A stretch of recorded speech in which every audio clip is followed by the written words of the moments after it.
আলু পোড়া দিয়েছিলাম, এখন খাওয়া দাওয়া করবো এটারে।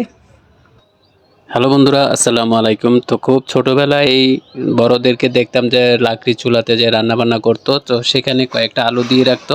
তো আলুটা পোড়ার পর তারা যখন এটা থেকে বের করে খাইতো তখন হাঁ করে তাকায় থাকতাম, মজা নাই বা কেমন জানি লাগে। ছোটবেলা থাকতে মানে যেমন করতো, কিন্তু বড় হওয়ার পর আমার কেন যেন একটু শখ হলো যে এবার একটু আলু পোড়া দিয়ে খাই। তো ঘরের মধ্যে গ্যাস যে সিলিন্ডারের যে একটু গ্যাসের সংকট ছিল, তাই যার কারণে আমরা ছাদের মধ্যে যখন রান্না করছিল, তো সেখানে যে চুলার আগুন আঁচ দেখতে পেয়ে আমি সেখানে কি করলাম, একটা আলু দিয়ে চেষ্টা করলাম ছোটোবেলার মতো এই আলুটা পোড়া দিয়ে খাওয়া যায় কি না। তো দেখি যে পোড়া দিতে গিয়ে আমি একটা সাইড লম্বা সময় ধরে মানে পুড়ে ফেলেছি, যার কারণে দেখা গেল যে অনেকটা সাইড মানে যেটা পরিমাণ আলু সেটা আরও কমাই ফেলছে।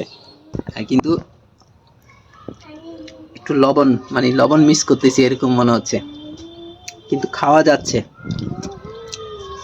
একটু কাছে থেকে দেখাই, এই যে প্রায় পুড়ে গেছে। এখন আমি এটা বাকিটা খেয়ে ফেলবো।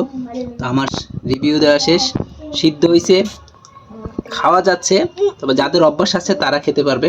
আর একটু লবণ নাই এরকম একটা ফিল আসছে, আর নয়তো পুরোপুরি ভালো।